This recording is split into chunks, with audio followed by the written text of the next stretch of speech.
Over a decade ago, I was involved in a car accident. It was an accident, but it was my fault. The person that showed up after that accident was someone I didn't recognize. But as a result, you never really find out who you are because you're safe from the world. So you never end up living your true self. You never really discover your potential. You never find out who you are on the other side because fear has kept you safe. And I think I've been indoors and I was keeping myself safe, but I lost completely who I was. The treasure you seek is in the cave you're afraid to enter.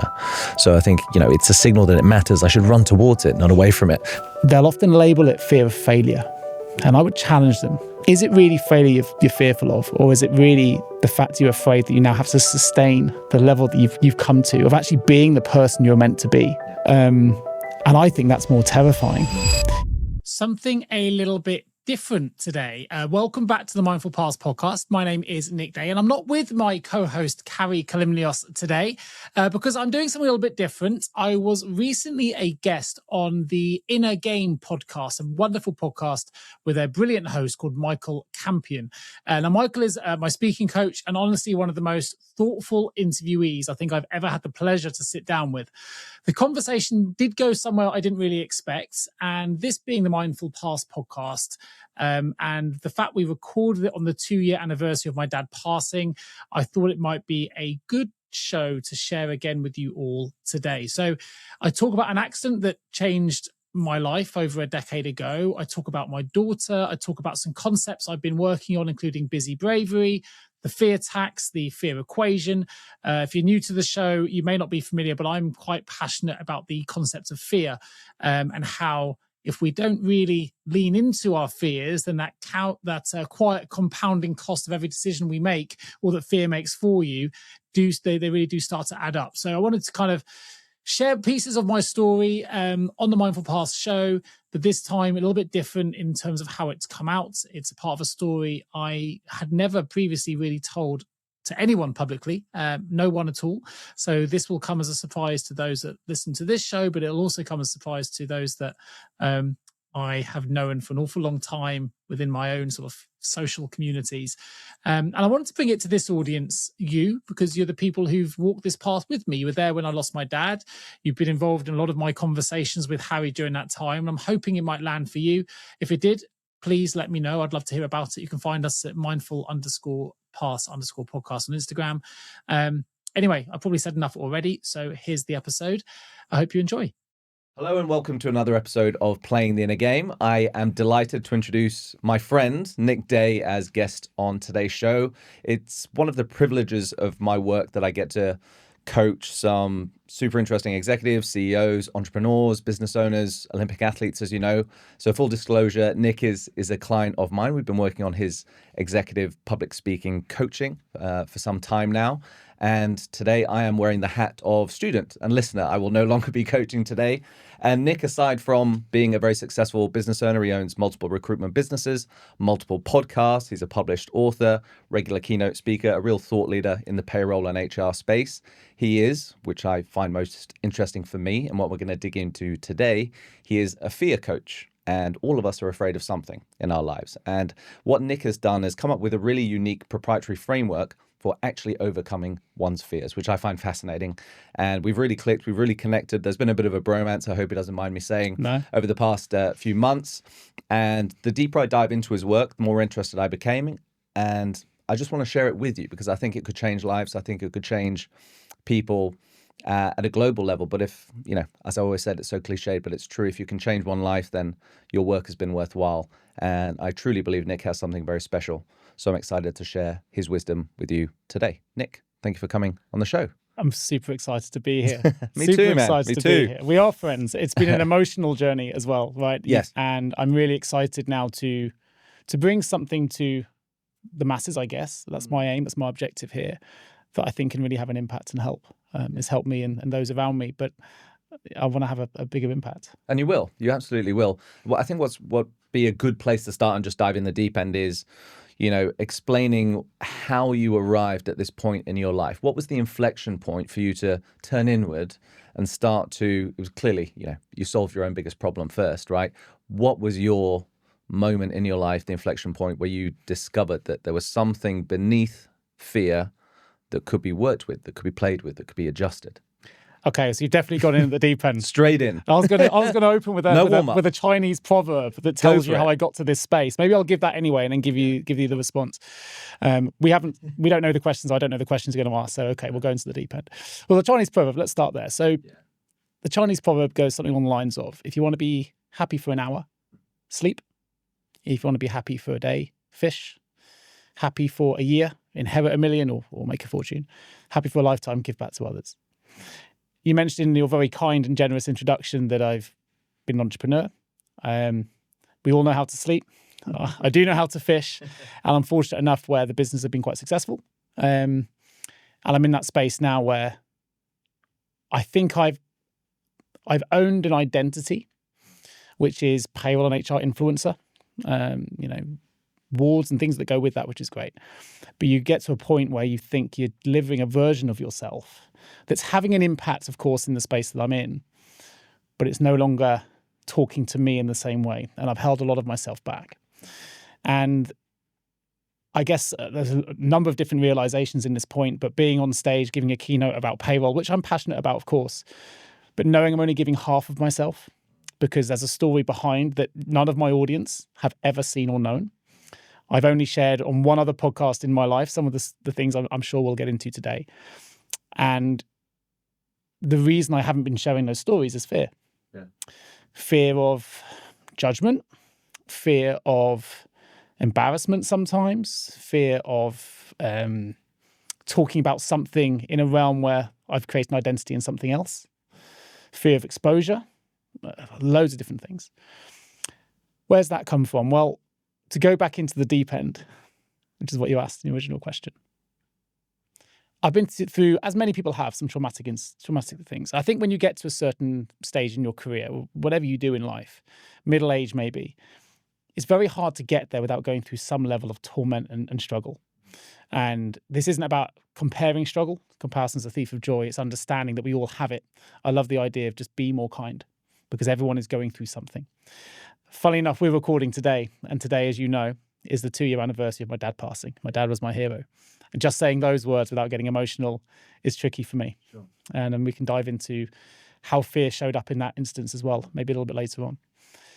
But over a decade ago, I was involved in a car accident. It was an accident, but it was my fault. And sadly, one of the results of that accident was someone died. And the person that showed up after that accident was someone I didn't recognize.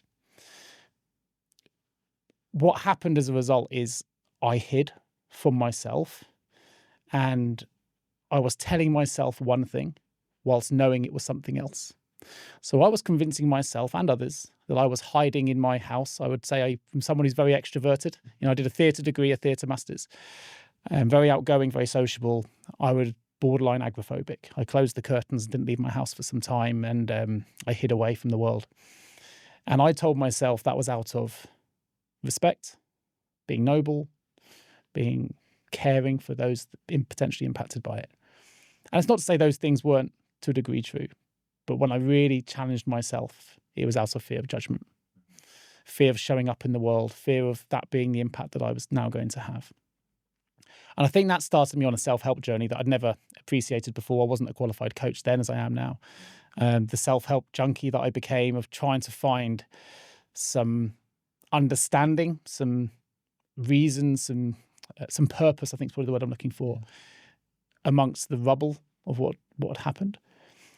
And I knew that I had to take action. And I realized that if I was this scared, it meant something to me. I think it was the first time I realized that fear is a signal that something matters. Yeah. There's something I call the fear paradox, which is if you're scared of something so much, then you make something true. So in this, let me use this in the context of, let's say, a bodyguard. So I would say after the accident, I was fearful of going outside. So a bodyguard will keep you safe from the streets. It'll keep you indoors. It'll keep you from anything bad happening. But as a result, you never really find out who you are because you're safe from the world. So you never end up living your true self. You never really discover your potential. You never find out who you are on the other side because fear has kept you safe.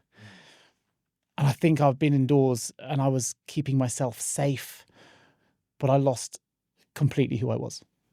And I didn't recognize it. I needed to take an action. And the action I took as it happened was I'd never done one before.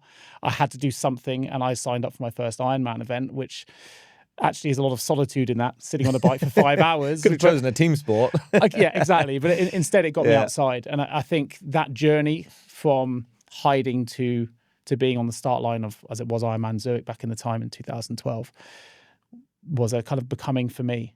Certainly in terms of exploring what fear was and how it manifests and how it shows up in the world. That's probably where it started, which I think was your initial question. Yeah. Since then, I've been very cognizant of when it shows up again and cognizant of how I react to it and how others react to it. As a coach now, 99% of the clients I see are struggling with fear in one form or another. And we label it as something else. But it gets to the sum of its parts. Usually it's fear of showing up. And we convince ourselves, I think that's the key for me, we convince ourselves it's something else. I've said to you, I think fear's greatest disguise is wisdom. Yeah. Wisdom, in my first example there, is, I'm being respectful. Yeah. It sounds so wise. Yeah. If fear tells us to be prudent, to play it safe, to play it small. Mm-hmm.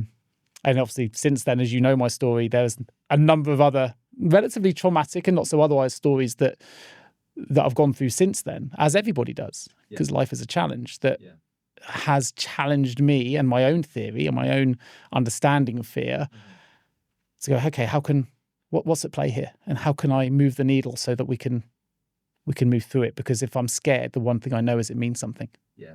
I always loved the concept of kind of fear being a signal or a compass. You probably love the Joseph Campbell quote as much as I do, right? The treasure you seek is in the cave you are afraid to enter. So I think, it's a signal that it matters. I should run towards it, not away from it. And there's a million things I could unpack there in what you described. But there's a couple of interesting things that are very easy, I think, for people to latch onto. Number one, you've obviously built up an identity in a different world, in the world of HR and payroll and recruitment, very successful there. You don't have to hate where you are to want something else, right? That's the thing a lot of people don't realize. It's like, it's okay to want something else. It's okay to want to explore these multitudes that everyone has. And ironically, the best person to coach others on, overcoming one's fears is the person who's had to deal with this battle again and again and again and again and overcome, right? And it's a little bit of a muscle that you build, right? It keeps showing up, right? I think the one thing I identified is there's three things at play. So you talked about the proprietary framework. Yeah. When we work with clients and myself, what are the three things at play? And for many years, I thought it was two things. I thought when fear is anxiety plus uncertainty. Anxiety being the bodily response. How do I feel? That gut-punching feeling that gives us paralysis, the sweaty palms if you're about to go on talk and give a speech, whatever it might be. That for me, and people will have their own interpretation of what anxiety is, but that would be the biological response, whether that's the amygdala firing immediately to fight, flight, or freeze, or whether it's the prefrontal cortex catching up and having the conscious thought about how we approach something. I think that's where the first variable for me is anxiety. Yeah. So initially, the framework was anxiety plus uncertainty. Uncertainty is the unknown. How are people going to react when I step back outside again? How are they going to react when I step on foot on that stage and give a speech? Are they going to judge me? Are they not? The uncertainty we don't know. Mm-hmm. The thing that was missing that came later, and it came to another traumatic incident really, which was my daughter. She was diagnosed with a food eating disorder, and we can explore that if you wish to. But for me as a parent, when that happened, when the doctor turned around and said to me, Nick, did you know that food eating disorders of your daughter's kind kill more teenagers than cancer? My imagination took off. It took flight. And it hit me like a ton of bricks that the last part of the equation is the imagination. The truth that we tell, the truth in inverted commas that we tell ourselves, the stories we tell ourselves. And that's the force multiplier. We tell ourselves stories all the time that may or may not play out, or more often than not probably don't. We catastrophize. Yeah. Evolution will tell us that it's wise to be anxious. It saves us from the threats that are around us. But we now live in a world of abundance. It doesn't serve us in quite the same way. So if we can't control our imagination, then you let fear really take over. If you've got that anxiety at play, the bodily response, the uncertainty plus the imagination, for me, that's full-blown fear. But what's interesting is if you can adjust any one of those three variables, everything changes. I can be anxious without being fearful. Yeah. I can certainly be uncertain without being fearful. But I think if you have those three things, that's when fear really takes Really hold. kicks in. Yeah, and I love the way, I love the time, I love it when anyone can deconstruct something that's vague and abstract and amorphous and actually break it down into something that I can play with, that I can adjust, right? These are dials that I can turn up and down. And fear, it diminishes, it decreases at a distance. And that psychological distance that you can give it is, oh, okay, this thing isn't so big and scary anymore. So when you are doing these coaching sessions with people, where do you find, the most difficult part of that equation lives for most people? Are there recurring patterns that keep coming to you? There are. I think Yeah? everyone's unique, but imagination is the force multiplier. Yeah. That's okay. the one we need to get hold of. Okay. That's the thing where Yeah. there's a great quote by Sydney Banks that, every feeling lives in the shadow of a thought. What we're immediately thinking, and that tells us how we are now in the moment. Yeah. And if we can change that thought process, we can literally change the way we feel almost instantaneously. So I think that's probably the one that can have the biggest impact in the quickest way. But equally, by having three variables to the equation, it's easy to break things down to the sum of their parts. Yeah. Telling someone you can overcome fears and it'll be okay doesn't move the needle, right? Yeah. Be less scared. Be less worried. Yeah, right. So let's break it down and label something. Let's use public speaking. You're an expert. Yeah, if you have a coach, concrete example, with me, right? Perfect. Yeah. I'm not scared about public speaking.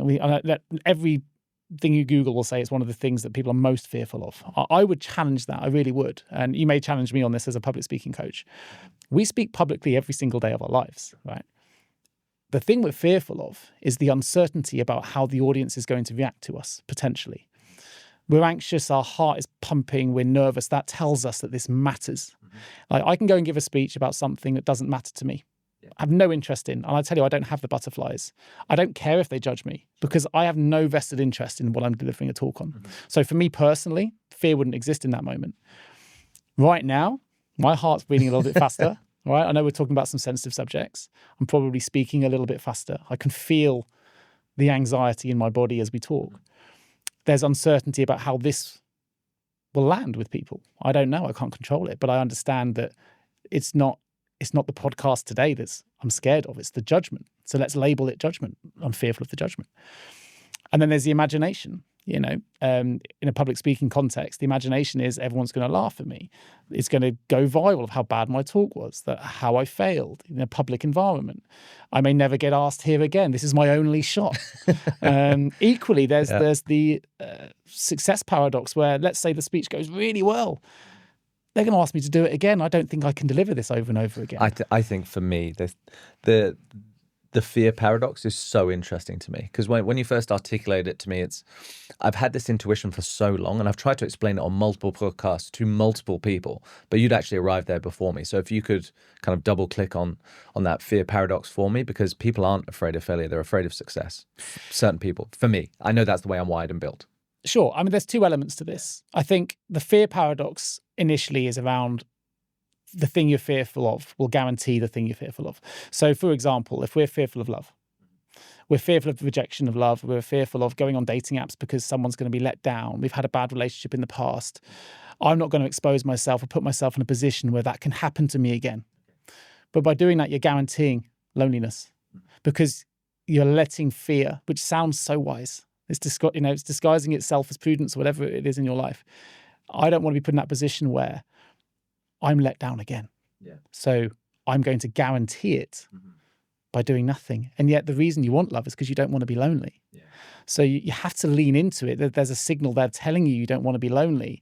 And yes, it may not work out, but you know what? It's better to, when the final day comes and you're on that deathbed, and I reference this because my dad was there and I was by his side. Yeah. You don't want the regrets coming back to you of saying, I wish I put myself out there and found love. Yeah. And I hid away from it, and now I'm on my deathbed alone. If that's the example for you. The success paradox is slightly different certainly in a corporate world. That relates to imposter syndrome, which a lot of the clients that I deal with suffer from. Yeah. They arrive at a place in time and they don't necessarily feel like they belong. And they'll often label it fear of failure. And I would challenge them. Right. Is it really failure you're fearful of? Or is it really the fact you're afraid that you now have to sustain the level that you've come to of actually being the person you're meant to be. And I think that's more terrifying. You've earned the right to be there. You've given an insight to the board and they love that insight. But now you wish you'd never given it because now they're going to ask for more. And I'm not sure I can repeat that, but you can. It's within you. I think the thing I'm really passionate around when it comes to fear is potential doesn't live necessarily just on the other side of it. It's already within us. Okay.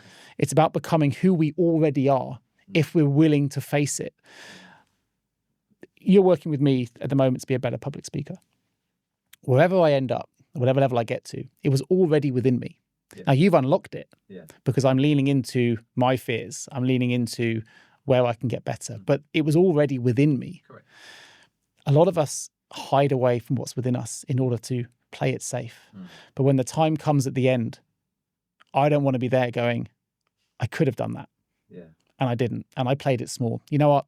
Right now, I wish I hadn't lost so much of my time to that relationship because I was afraid of how they may have reacted, or I was afraid of not finding somebody else, or whatever that rings true for you.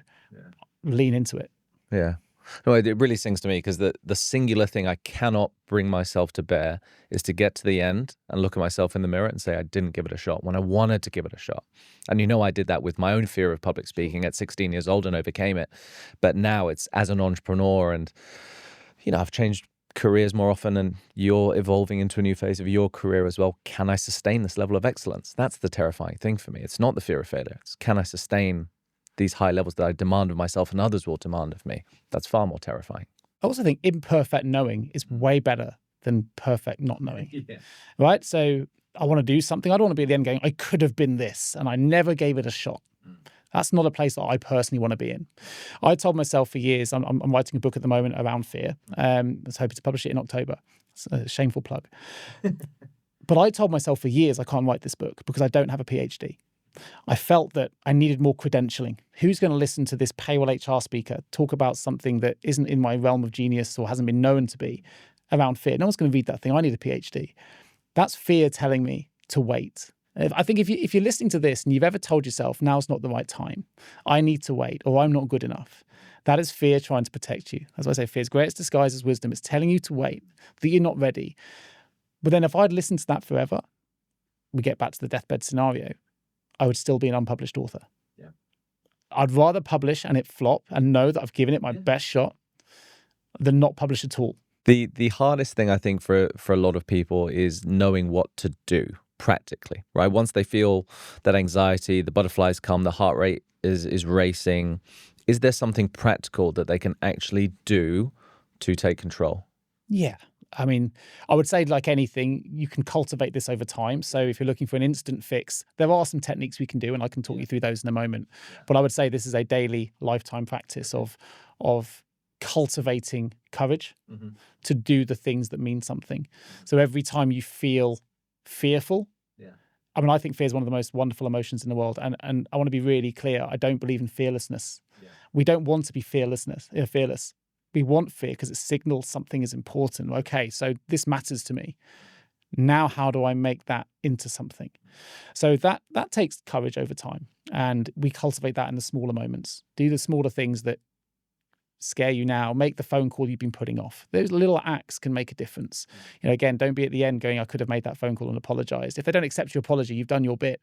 But pick up the phone and do the things. Send the email, start the conversation, do the smaller things. And you'll be amazed that over time, it becomes more natural to you. And you'll have this with your clients, I'm sure. The more times they speak on stage, the more confident they become, right? So there's a little bit of that in there. In terms of a practical framework, there is one I've labeled bold, which starts with the breath, which is so important. There's something called the physiological sigh, which is 2 deep inhales through the nose, which is, and a really long exhale through the mouth.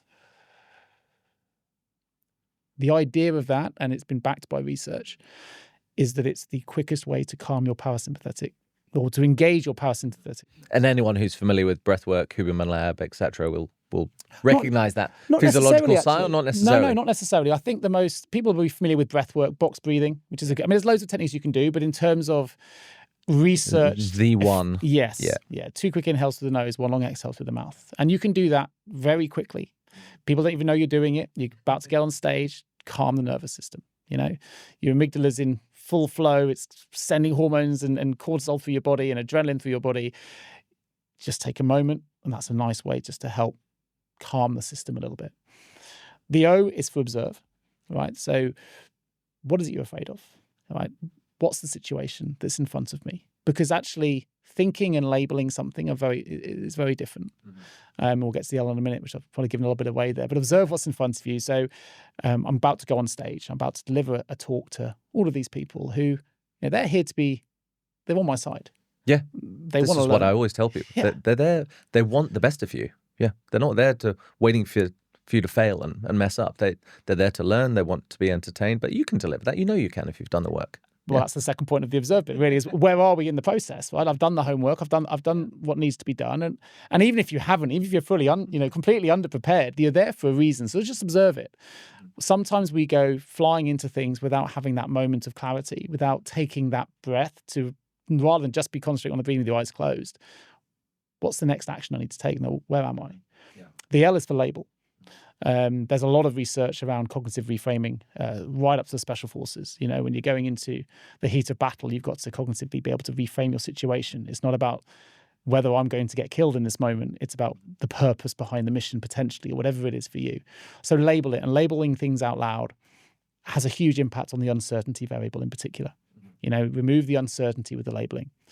And there's lots of science that backs that up as well. And the most important thing is D, which is for do.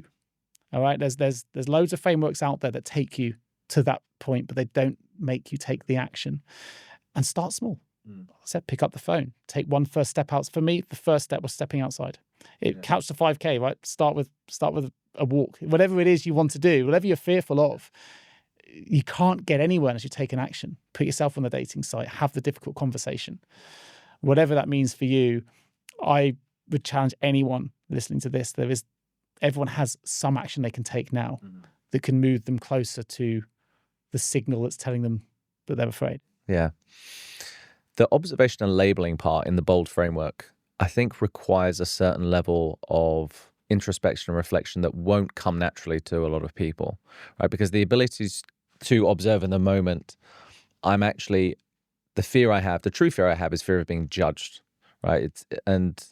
As opposed to I'm just terrified of stepping on stage. I think it is a leap for people. Is there something they can do to develop that muscle? Is there something you did personally to develop that muscle in the observation and labeling part? Because I think that actually requires a certain level of mental dexterity that takes training.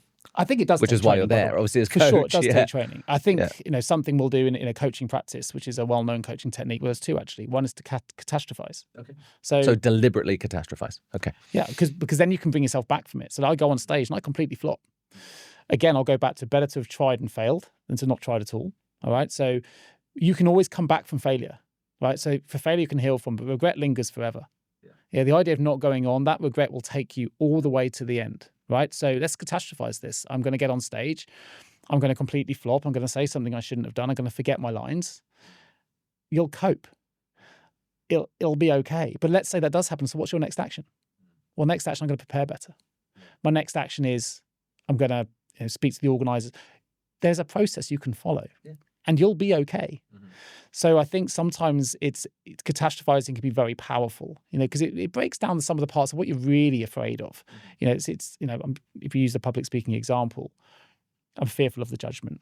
Okay, well, you're going to get judged. Not everyone's going to like you.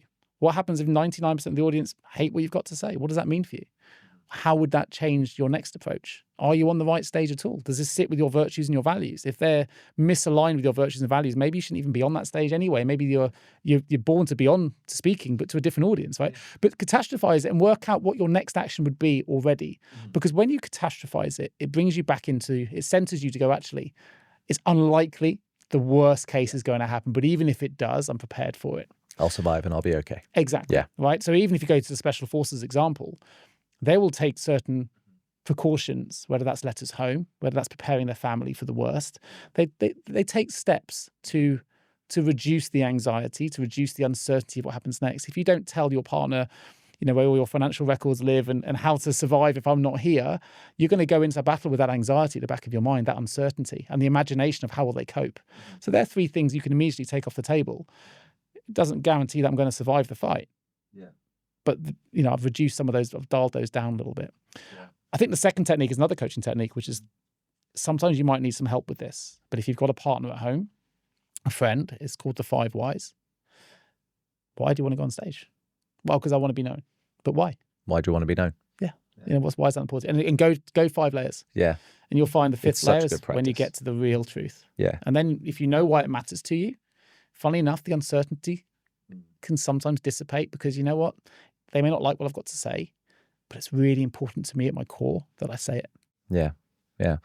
Is that for you the most important thing right now? I think for me, getting to know each other, it feels like for me, if you don't share this framework with the world, if you don't help another person overcome whatever challenges they have, some part of you will always be incomplete. For me now, right? Sure. I mean, it took I'll go back to my daughter's situation probably for this to hit home harder. So how many years ago was this? She was 13, so nearly 4 years ago, where I realized that I can help somebody else, and I had to get permission. Well, funny enough, I had to get permission, but I probably would have done it anyway, is the truth, because if I can impact one parent who went through something similar, who can recognize the signs a little bit earlier, then I don't mind if 99.9% judge me for it. That one parent can make the difference for me. And that's probably when I made the decision to take this a little bit more public. So there was a moment, there were many moments when I hid behind my work and my laptop, the identity of CEO and entrepreneur, to stop me from facing what was in front of me, which was the potential loss of my daughter if we didn't get this right. Yeah. And I had to change my identity pretty quick. Trying to get calories into a daughter with a food eating disorder is traumatic, to say the least. If anyone's gone through it, they'll understand. And it's not like you need ordinary amounts of calories. You need in excess of huge amounts of calories. And the one thing they don't want is that. And they've got a voice inside them that's telling them all kinds of different things. And what's the voice and the fear inside her head?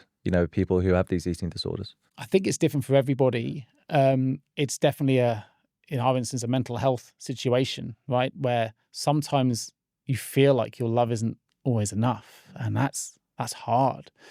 We took a family-based therapy approach, followed by someone called Eva Musby. There was an approach that we tried to follow, but there was a moment when we live in Devon. She ran into the sea at Budley Salterton unexpectedly, and she had no intention of coming back. I've never been more terrified. Right. You'd think I'm a good swimmer because of Ironman and stuff. Like, I've never been trained to take someone out of the water, and it was a stormy day, and I had this moment of fear where I didn't think I was going to get to her. And it was, probably one of the most terrifying moments of my life. Yeah. I'm fortunate that I did. And we got her out. And it was like, all the other stuff didn't matter. Yeah. The entrepreneur of me didn't matter. The payroll didn't matter.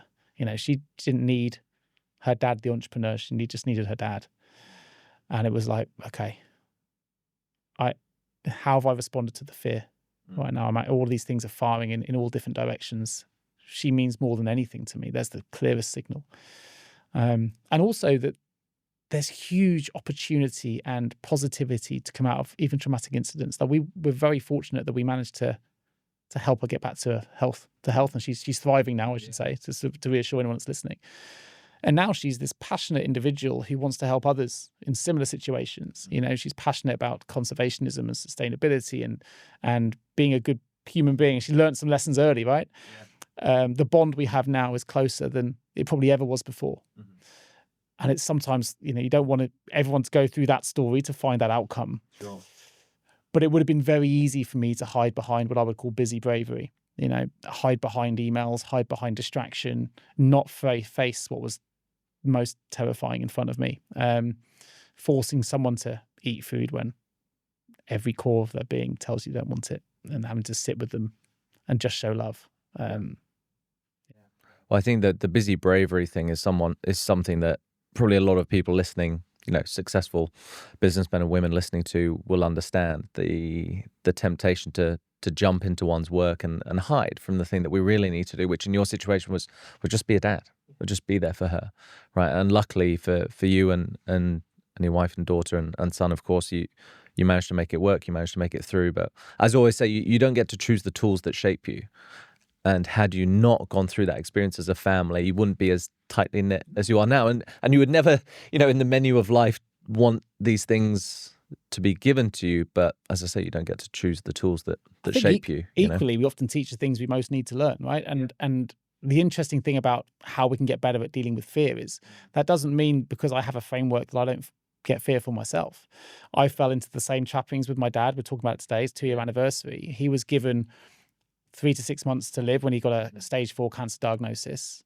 And busy bravery showed up again. Even though I've created a framework and I've coined a term, there was me hiding behind emails rather than make the phone call to him to ask him how he was doing because I was terrified to hear the response, right? So intuitively, you're doing it. I need to make that phone call. It's hard for me. I'm putting myself first, really. It's hard for me to hear his voice and to know that he's struggling. So I'll distract myself. And it sounds courageous. It sounds courageous to say to him, Dad, I'm working on the business and you're so proud of me. And, I hid behind that again. And I think that I was fortunate because I've been immersing myself in this world of fear and understanding and psychology, really, that I was able to identify that trait in me earlier to try and do an adjustment. And actually, I did adjust for it. And my wife helped me with that. She's like, Nick, you're hiding behind distraction here. Your dad needs you. Yeah. But it's how quick you recognize it and bounce back. Yeah. Right? Yeah. And you get quicker and you get, I'm very reflective on whether fear is showing up and disguising itself as something else now. Funnily enough, I identified it today. And I don't know if you recall, but we shared an exchange today on a talk that I'm writing. And you said to me that it was too much going on, too many stories. Strip it down to some of its parts. And when I stripped it back, I realized that I'd been hiding it. The stories were there to hide the audience and myself from just focusing on the difficult stories. That was fear disguising itself for me of going, let's play it safe here. That people I convinced myself that people aren't ready for it. I'm not ready for it. Would you mind sharing me with the audience, what that core emotional truth was? What was because with your speech, and many people recognize it, you're trying to land too many planes at the same time. Yeah. And there was one thing that brought closure and resolution, and it emerged in the speech now, but you were afraid to bring it out, rightfully so, before. Yeah, so it's going to be difficult for me to talk about it. I mean, I've worked with you for some time and you've said, Nick, I've never heard this part of your story. Never. And I shared it with you today. Because, there's a resolution to the accident story. So I had counselling and had different things and I found the outdoors and did the races. Many months later, I went to a recycling centre, a car park. Bear with me, I'll tell you what happened. A car pulled alongside of me and a woman got out. She said, Nick, do you know who I am? And I was frozen by fear. I'm going to get emotional. I've got to hold myself here. Yeah. So she was the stepdaughter of the individual that lost their life. But what she said to me was, of all places at the tip, in St. Albans, unexpected. Don't let this impact 2 lives. It was an accident. Now, if we bring this into the framework, and I don't mean to suddenly shift, maybe I do, maybe this is my fear talking here. I'd been living in a space of imagination and uncertainty and anxiety around how she was. She's an adult, she had her own children. So at an age, but the image in my head that had been on repeat for months and months and months was a woman in a fetal position in an empty room, no windows, rocking for her stepfather. And I couldn't shake it. No matter how many times people would say to me, Nick, that, that won't be how she's feeling. That's the image I went to sleep with. But then you see her and that's not the reality. Correct. Yeah. Which is a great example of where the stories we tell ourselves are very rarely true. And actually it gave me the building blocks to go, okay. Doesn't change what happened. Doesn't change any of those things, but it gave me the tools, the mindset, I don't know, the understanding of the fear equation in its rawest form, really, to realize the stories I've been telling myself wasn't true. And thank you for sharing, because I know how difficult it is. But for me, the loop was always slightly open with you and the framework and the story, and it had to be closed. And when you told me that story of, I was involved in an accident, someone died, I was responsible. And years later, I meet the stepdaughter at a tip of all places, a recycling center. Talk about contrast principle for storytelling. Sure. She pulls up beside you, purely, 100% serendipity, and says, don't let it ruin your life too. I mean, talk about coming full circle and solving the equation, right? Everything you've been working on by yourself in isolation, she is the person that makes that message land, I think. So thank you for being brave enough to share. Oh, no, I mean, yeah, it's the first time I've shared that publicly to ever. I want to bring it back if you don't mind. Yeah. And this isn't to divert. This is genuine because I think it's important for people with my dad's situation. So when we got the diagnosis for 6 months, 3 to 6 months, and I hid initially under distraction, and my wife said, you're hiding behind this. Your dad needs you. I do it too. Your dad needs you now more than ever. Like, I know you're scared to confront the truth of losing your hero as he is to me. You got to speak to him. But actually, when I was able to overcome what I was, the busy bravery element of it, and go, okay, I'm going to confront this. There is uncertainty about when he's going to go. There is definitely anxiety about that. Every chemical hormone in my body is firing off because of what the emotions are firing on all cylinders. And the imagination of being without him is terrifying. But actually, my dad meant everything to me.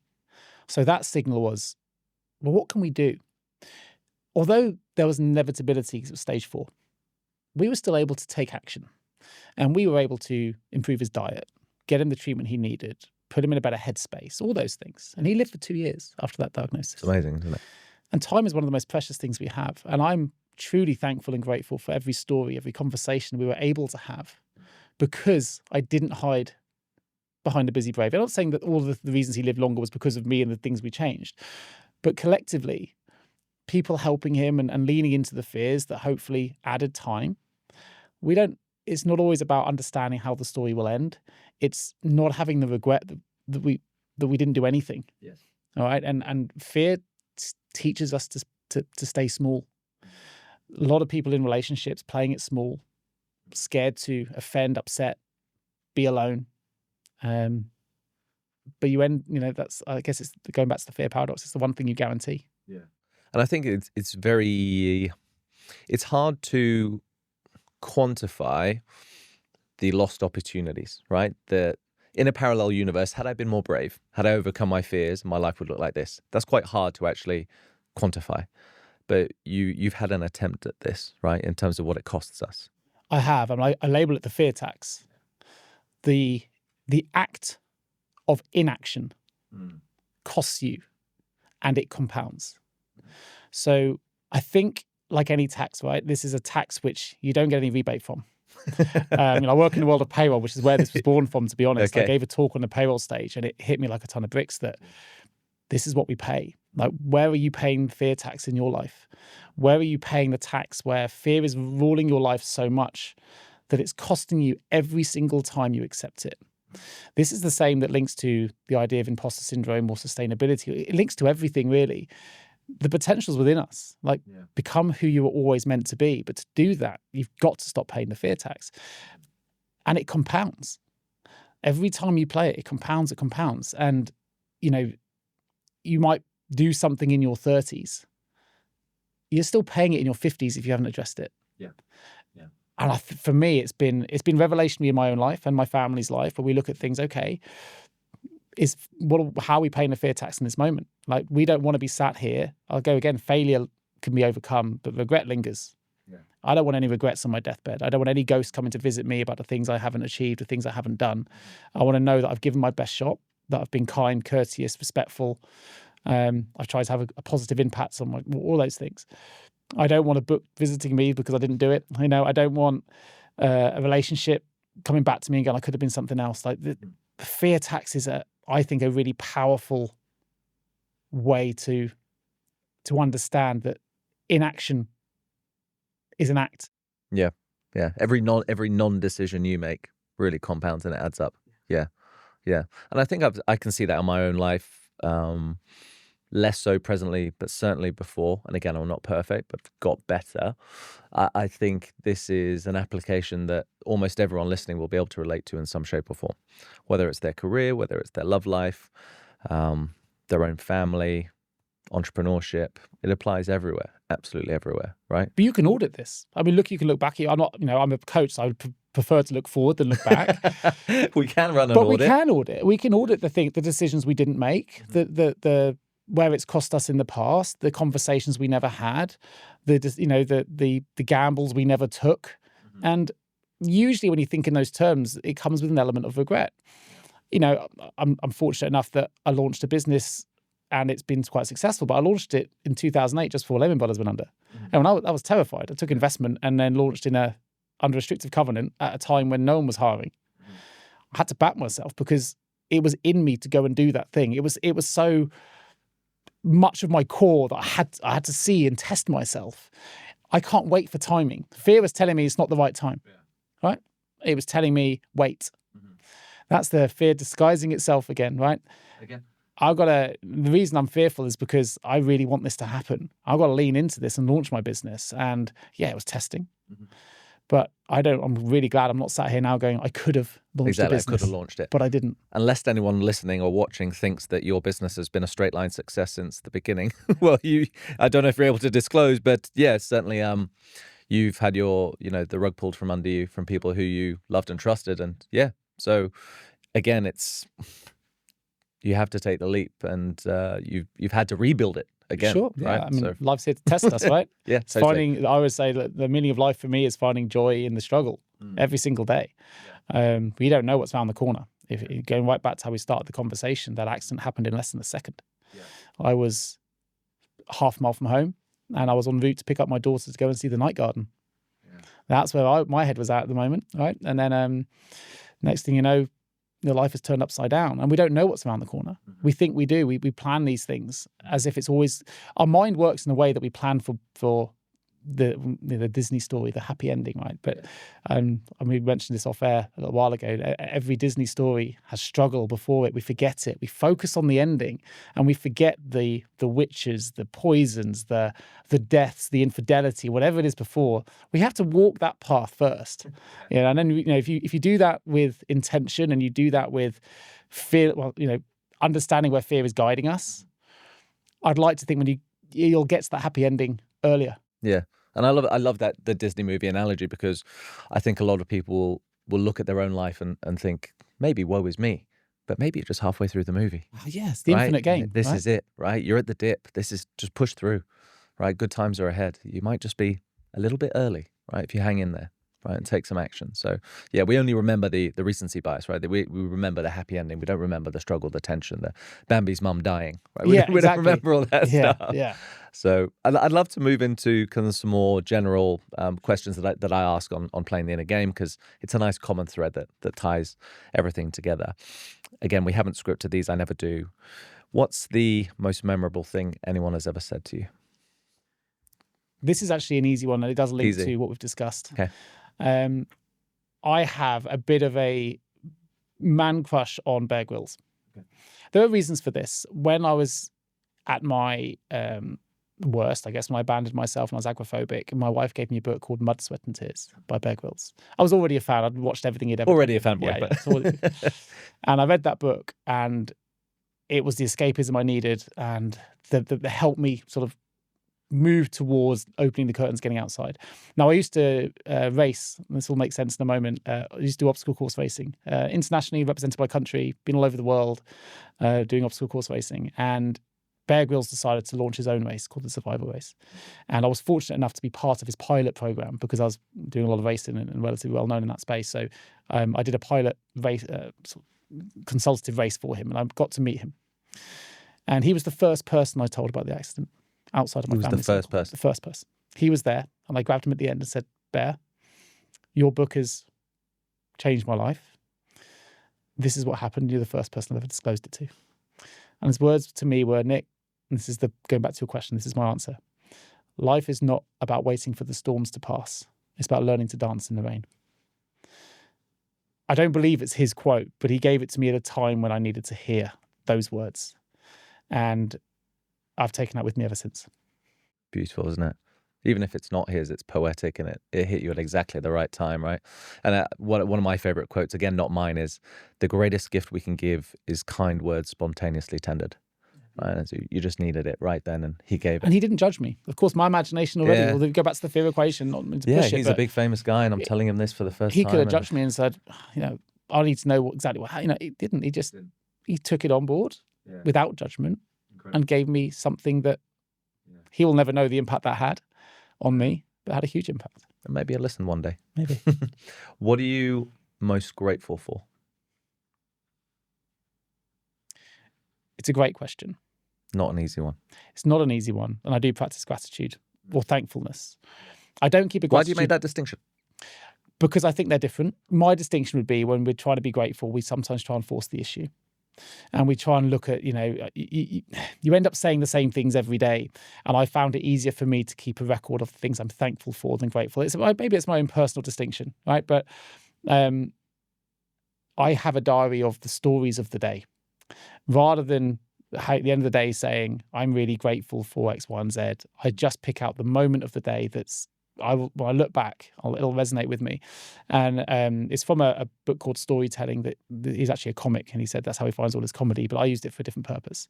It's interesting when you keep a day diary like that and you don't fill in the day, you look back and go, what did I do that day? It's almost like a day of your life's been erased. Yeah. Because you can't look back and go, what was the story of the day? So you can get quite fixated on it. But going back to your question, what am I most grateful for? The health and support of my family. The health, the love, the joy, the beauty that my family have for one another. When you strip everything back, and my eulogy, I'm not going to be known for being a payroll influencer, right? Or a podcaster, or any of those things. We're known at the end for the love we gave to the world, the love we received in the world, how we looked after other people, how we showed care. For me, I'm grateful that I have the love and support of my family. I'm very grateful for having the opportunity to reciprocate that love back. It might sound selfish, but I think that's important. And that's it, probably. Great answer. In the words of Charlie Munger, I have nothing to add. That was very good. Next question. If you could distill kind of this may be very easy for you, it might be very hard. If you can distill your life philosophy to one principle, what is the one principle, one core value running through everything that you do across payroll, across your fear coaching, across your life as a family man, across sport? If you could distill it to one principle or core value, what would it be? I might give a two-pronged approach to this. Sure. I think ultimately it's be more kind, because having gone through a journey where I was terrified of judgment and all those things, and I felt like I needed kindness in the world. Actually, it was always there for me, but I had to go and put myself out there to discover it. And I think now I was living a world, and this happened before I even turned 30, I'm mid-40s now, but I thought I was indestructible and I could live life and party and all these things. And I hadn't had any depth, really. I thought you kind of think you have depth, and then you realize something happens and it shifts your world upside down. And it never occurred to me before that happened to be aware enough that behind the scenes of your friends, your family, your colleagues, there's probably a lot going on. And sometimes when someone says that thing or cuts you up on the road, you almost write your car off, and the first thing you do is you effing this, that, or the other. I like to retell the story and go, let's be more kind. Maybe that individual is rushing to the hospital because they've got a sick one. Nothing means anything but the meaning we give it, right? So I like to try and add meaning in a way that's more positive and starts with kindness. So maybe that is the best place to put it, rather than give a two-pronged answer. Maybe it is just be more kind. I mean, the second point I was going to say is become who you are. And this links back to the fear piece. We know intuitively who we're meant to be. I have a calling inside me now to follow this path, and I don't know where it's going to end. Maybe it'll end on deaf ears and go nowhere. I don't mind. I believe this is, in this moment in my life, what I'm meant to do, and I feel that intuitively. It drives me from within, and I think we don't lean into what drives us enough. We block it out because fear talks we're not good enough. It's not the right time. No one will listen to me. That's all. And it's funny, the name of your podcast is The Inner Game. They're all external influences. Yes. What I'm doing now comes from somewhere much deeper, and I'm okay with that. And I'll never know who I really am unless I pursue that journey. Amen. I've got a quote you'll love if you haven't heard it already. Procrastination is how you preserve the fantasy of your potential. Oh, no, I don't know that. It's nice, though. Yeah, because I always thought and recognized in myself when I procrastinate, it's fear that I'm not good enough, that it won't work, that it will fall on deaf ears. Sounds so wise. It sounds so wise, doesn't it? Just protect yourself. But I can always preserve the fantasy of my potential if I never launch the thing, if I never make the call. So amen to following that. Last question. Choosing from my Rolodex. I would be disappointed if ... Complete the sentence. I would be disappointed if... You know, it's probably a follow-on from the response I gave before. If I didn't listen to my inner calling and give this all the gusto it needs, if it can impact one person, whether it's my daughter's story, whether it's the accident, whether it's my dad, whether it's that difficult conversation, whether it's helping one person get out of a relationship that's keeping them small, and that relationship doesn't have to be with a partner, it could be with an employer, right? Whatever it is, I'm happy. I feel like I need to do that, and that's it. I'd be disappointed if I didn't listen to what's in me, and it would be easy. It'd be really easy not to expose myself with these stories. Be really easy to hide away from that judgment. That's the easy route, and all it's telling me is this matters. That's fear screaming at me not to do this, screaming at me not to be on this show, screaming at me not to disclose the difficult truths. And not everyone's gonna like me, love me, be in tune with what I've got to say, and that's fine. You're going to help a lot of people, my friend. You're going to help a lot of people. That would be my regret. Yeah. And on a final note, I would love for you to share kind of the final words, because it's 2 years since your dad passed away, the final words that he said to you, because they were so uplifting and so positive. It was the complete opposite. Yes, the emotion comes back in. So there's a sadness from him here as well. He literally turned on his side. It was on a bed that I knew he would never leave again. Right, he was at the final stage, and he basically said to me, "Keep opening new doors." Or he called me Nicky. He was the only person that called me and said, "Nicky," that's what he called me. "Keep opening new doors." And he said the only regret he really had. To be fair, he was an inspiration because he was on his deathbed, knowing the inevitable's literally hours away, and he had no regrets, bar one, which he said to me. And my family were present. They'd never get to read the book they knew I wanted to write, which got me to write it, because at that point I hadn't committed to writing. I'd still convinced I needed to do a PhD and all the other things. And actually, that's the first thing I did, is lean into that and go, right, I don't need that credential to get this on the page. And that's yeah. No, you don't need a PhD. Awesome. And you're going to do it. And we're launching it in September or October. The book's coming. October launch date. Yeah. And I think that it's a beautiful place to end, because so many people watching and listening, myself included, know that they have a book inside them and they won't write it. They won't release it. They won't put it out. So please follow Nick's example. Keep opening new doors. Write the book you know is inside you. And in homage to Bear Grylls, the working title, that may change depending on what the publisher wants. His book, of course, was Mud, Sweat and Tears for obstacle racing. My book is Blood, Sweat and Fears. From anxiety to action. I love that. So good. Nick, absolute pleasure, mate. We're going to raise a glass of whiskey to your dad after this. But where can everyone find you on social media, on various platforms? Where's the best places? LinkedIn for sure. I mean, at the moment, you're probably going to see more of a payroll HR identity to me. You might see that shift. I've got other social channels to launch, but LinkedIn for sure. It's definitely the best place. Wonderful. Yeah. Okay. And it's just Nick Day, is it? Or Nick J? Yeah, it's just Nick Day. Yeah. Okay. Perfect. Nick, thank you so much for coming on Playing the Inner Game. Let's go have a toast to your old man. Looking forward to it. Thanks, Michael. Cheers, mate. So that was my conversation with Michael Campion on Playing the Inner Game.